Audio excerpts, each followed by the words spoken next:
चलिए भाई, सभी को गुड मॉर्निंग। और आज स्टार्ट करते हैं नई यूनिट जिसका नाम है पॉलीमर्स।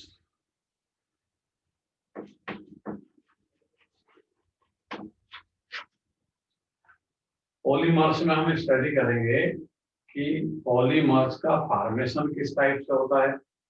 इस यूनिट में पॉलीमर्स का क्लासिफिकेशन है और क्लासिफिकेशन के बाद उनकी कुछ इंपॉर्टेंट पॉलीमर्स की प्रिपरेशन है। तो सबसे पहले हम पॉलीमर्स की डेफिनेशन समझेंगे कि पॉलीमर्स होता क्या है। और पॉलीमर्स में आप जाएंगे तो पॉलीमर्स की डेफिनेशन है कि लोअर मोलर मासेस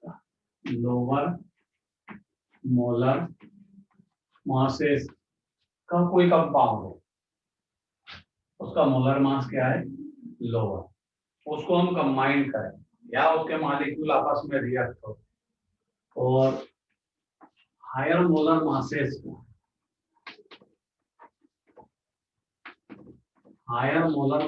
का कंपाउंड का फॉर्मेशन करें। उस प्रोसेस को हम बोलते हैं पॉलीमराइजेशन। और जो लोअर मोलर मासेस का कंपाउंड है उसको बोलते हैं मोनोमर। और मोनोमर आपस में कंबाइंड होकर के फिर किसका फॉर्मेशन करते हैं, पॉलीमर का। इसका मतलब लोअर मोलर मासेस के जो कंपाउंड है आपस में रिएक्ट होंगे और रिएक्ट होने के बाद हायर मोलर मासेस के कंपाउंड में कन्वर्ट होंगे। इस प्रोसेस का नाम होगा पॉलीमराइजेशन। और ये जो कंपाउंड है इसको बोलते हैं पॉलीमर्स और इसको बोलेंगे सिंपलेस्ट जो यूनिट है उसको बोलते हैं मोनोमर। अब इसके क्लासिफिकेशन में जाओगे या सिंपल सा एक एग्जांपल लोगे तो CH2 डबल बॉन्ड CH2, ये मोनोमर है, सिंपलेस्ट यूनिट है। और इसको आप बोलते हो इथिन या ethylene. Number of n molecule आपस में रिएक्ट होंगे, कैटलिस्ट होगा, टेम्परेचर होगा, हाई प्रेशर होगा, कंडीशनल, तो ये किसमें कन्वर्ट हो जाएगा, CH2 single bond CH2 all S. मतलब मोनोमेरिक यूनिट लॉन्ग चेन में आपस में अटैच हो जाएगा।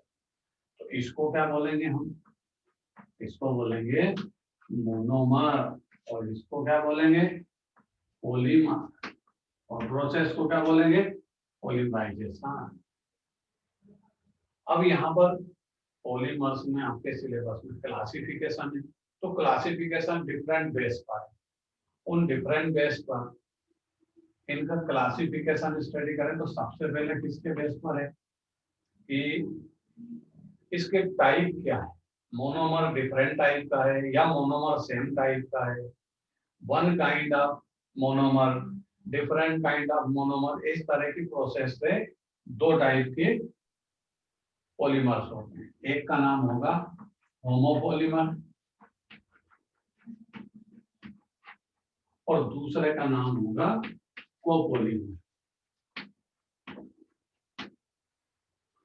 होमोपॉलीमर उसको बोलते हैं जिसमें एक ही टाइप मोनोमेरिक यूनिट है और वही आपस में रिएक्ट होकर के पॉलीमर का फॉर्मेशन करे। जैसे एग्जांपल पॉलीथीन, PVC, टेफ्लॉन, ये सब होमोपॉलीमर्स के एग्जांपल। इसमें एक ही टाइप का मोनोमेरिक यूनिट होती है, आपस में कंबाइंड होगी और पॉलीमेरिक चेन का फॉर्मेशन।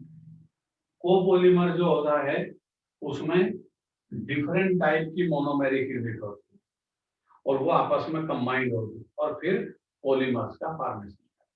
जैसे अगर हम फॉर्मल्डिहाइड को फिनॉल से रिएक्ट करें, ये फिनॉल और ये फॉर्मल्डिहाइड, जब इनको डिफरेंट टाइप की मोनोमेरिक यूनिट है, एक फॉर्मल्डिहाइड की मोनोमेरिक यूनिट है, एक फिनॉल की, जब आपस में ये कंबाइंड होगी तो किसका फॉर्मेशन करते हैं, ये बेकेलाइन।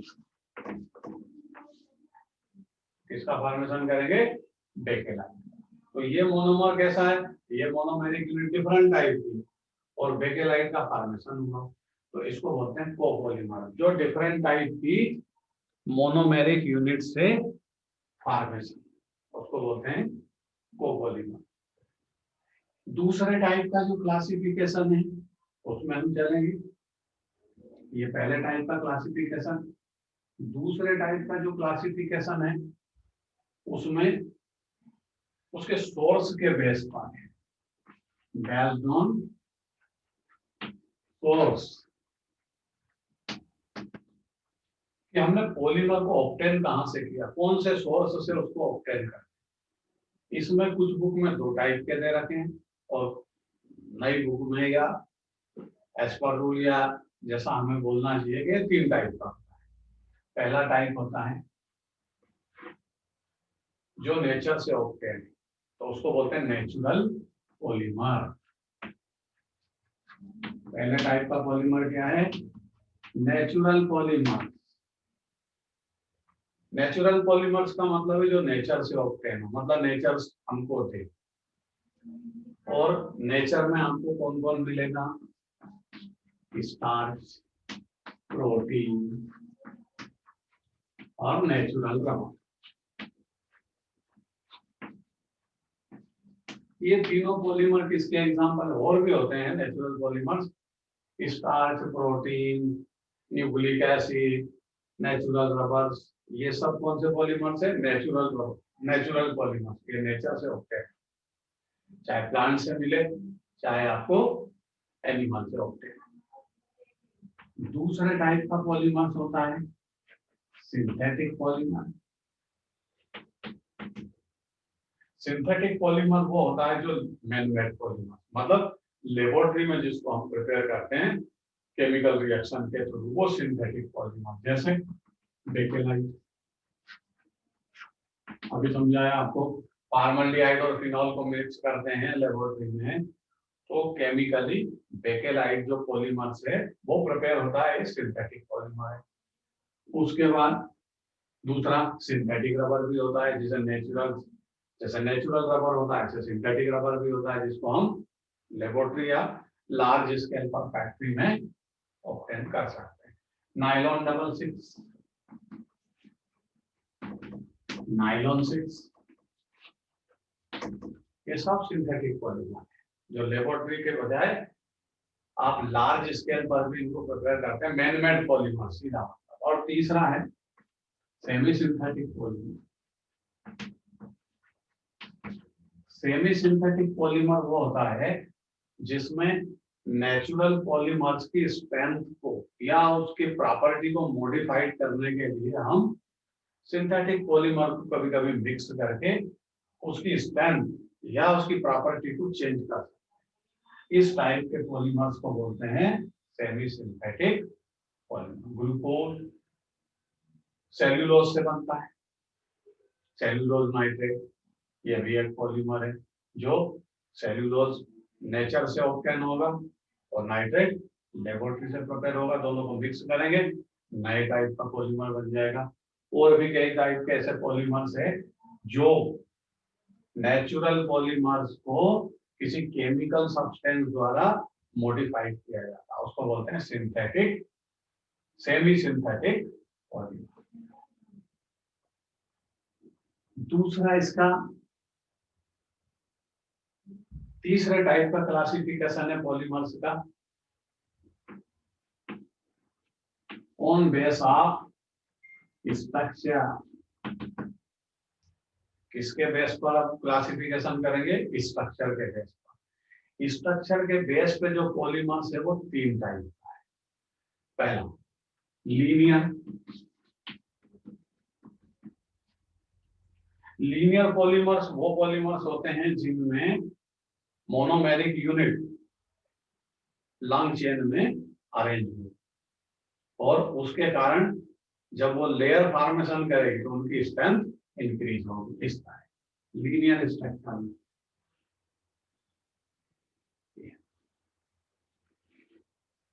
मोनोमेरिक यूनिट लीनियर स्टेज में अरेंज होती है और उसी के कारण फिर उनका वीक वंडर वाल का जो अट्रैक्शन फोर्स है इंक्रीज होता है, स्ट्रेंथ चेंज हो जाता है। दूसरे टाइप का जो पॉलीमर्स है स्ट्रक्चर के बेस पे, उसको हम बोलते हैं ब्रांच पॉलीमर।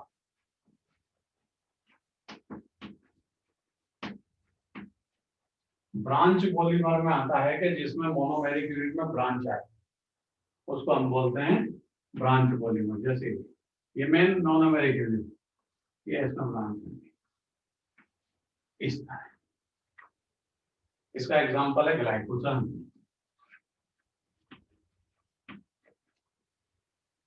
एक तीसरे टाइप का पॉलीमर से क्रॉस लिंक्ड पॉलीमर। तीसरा टाइप का कौन सा है? Cross linked polymer. Cross linked polymer वो पॉलीमर्स होते हैं जिनमें मोनोमेरिक यूनिट के बीच में एक स्पेशल बॉन्ड का फॉर्मेशन होता है पब्लिक, उसके कारण उसकी स्ट्रेंथ इंक्रीज होता है। जैसे ये एक मोनोमेरिक यूनिट, दूसरी मोनोमेरिक यूनिट ये, तीसरी मोनोमेरिक यूनिट ये। अब इनमें एक एक स्पेशल बॉन्ड का क्रॉस में, ऐसे ये इधर इधर, अब यहाँ हो ये मोनोमेरिक यूनिट के बीच में जब बॉन्ड होगा तो उस टाइप के पॉलीमर्स को हम क्या बोलते हैं? Cross linked polymer. और इसका बेस्ट एग्जांपल क्या है? बेकेलाइट।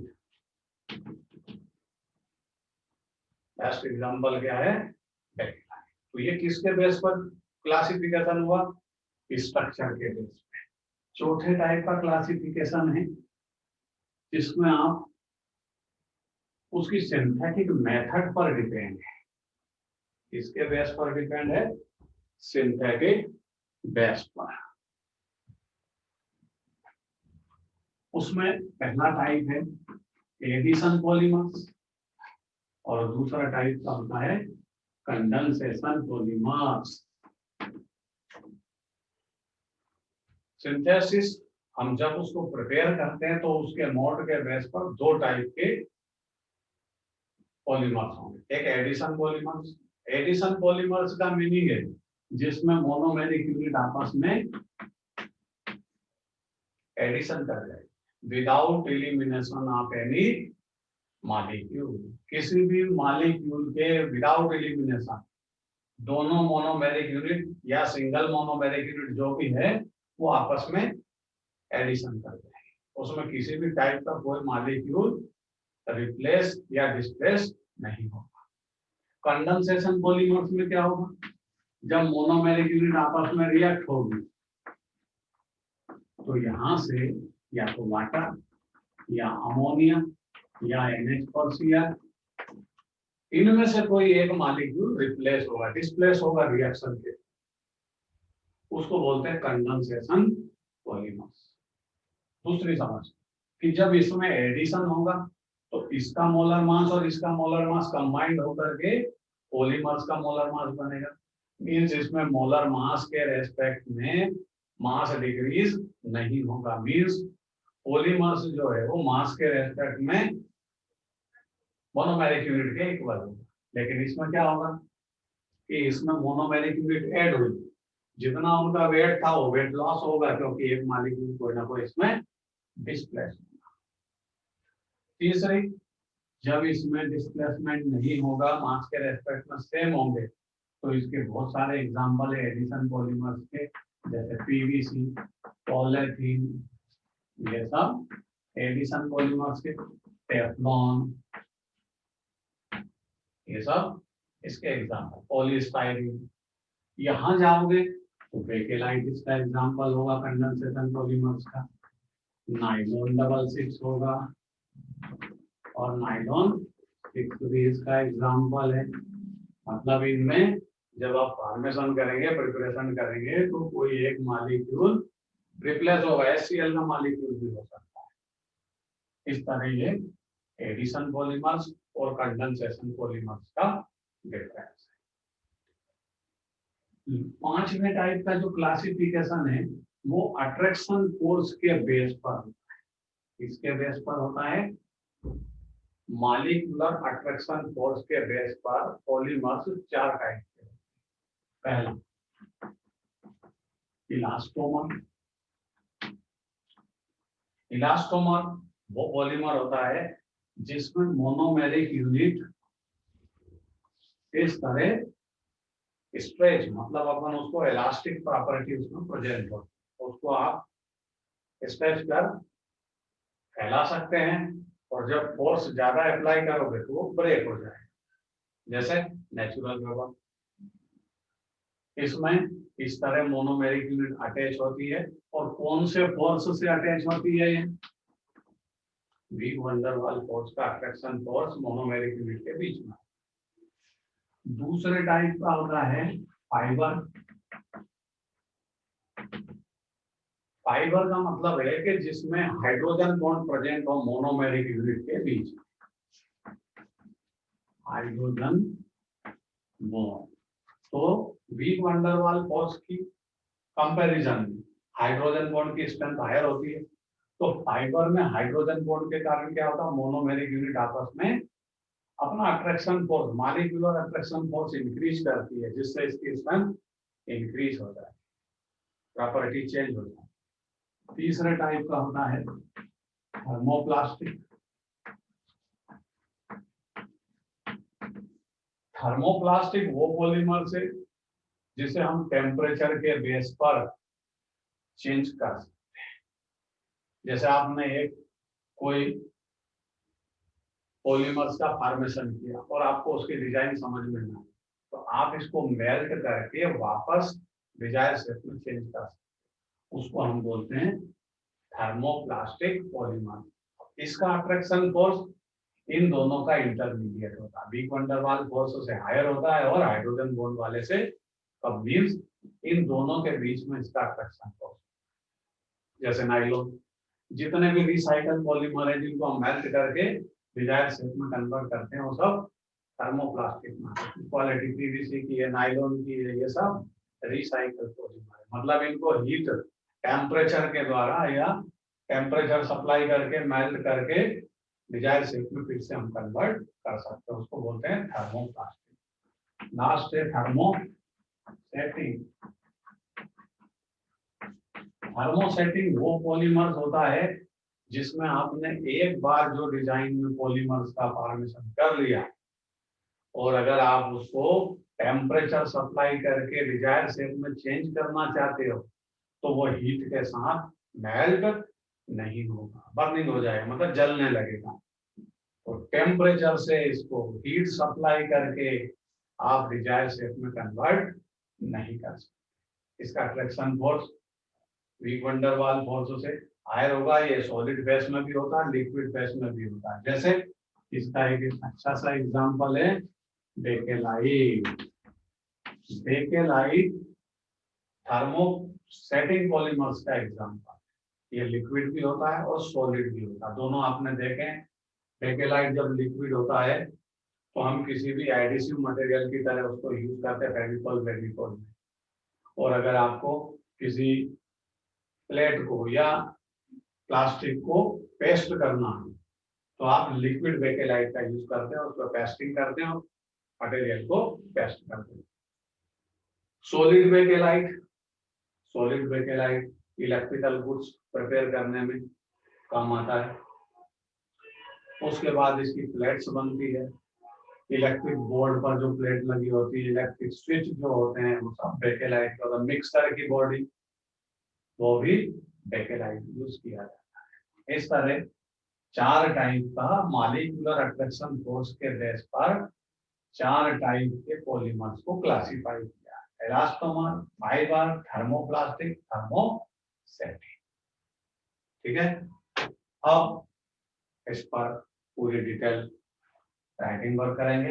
यहाँ तक आपको समझाया, ये है पॉलीमर्स का क्लासिफिकेशन।